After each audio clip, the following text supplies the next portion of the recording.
Te retrouves-tu souvent dans les mêmes situations émotionnelles, à ne pas savoir comment t'en sortir? Sans t'en rendre compte, tu restes bloqué dans une émotion et tu n'arrives plus à avancer.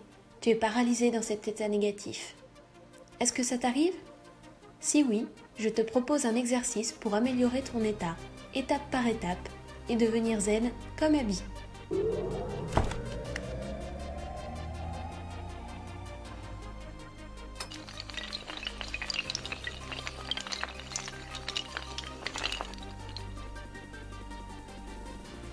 Je te laisse tout d'abord prendre connaissance de l'échelle des émotions d'Abraham Hicks, qui répertorie les émotions selon 22 niveaux, de la plus positive à la plus négative.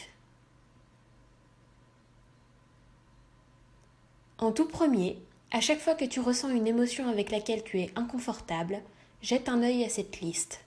Apprends à repérer quelle est l'émotion que tu ressens actuellement. C'est fait ?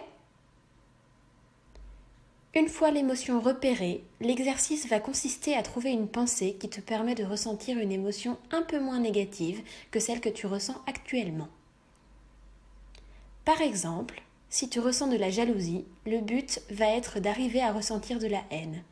Pour cela, focalise sur une pensée qui te remplit de haine. Tu te demandes sûrement en quoi il est plus intéressant d'être plein de haine plutôt que d'être jaloux. Eh bien, la haine est une émotion un poil moins négative que la jalousie. Et une fois que tu ressens de la haine, tu peux t'atteler à la tâche suivante, ressentir une forte envie de vengeance. Une fois que tu auras trouvé une pensée qui positionnera ton émotion en mode vengeance, tu pourras avancer encore une fois. Cette fois-ci, trouver une nouvelle pensée pour focaliser sur la colère. Émotion par émotion, tu remontes la pente et sans t'en rendre compte, tu seras passé de la jalousie à la colère. Tu auras gagné 3 points sur l'échelle de tes émotions. Si cet exercice t'a plu, tu peux l'imprimer et l'emporter partout avec toi. Pour cela, rendez-vous sur le blog www.j'admirelavie.com.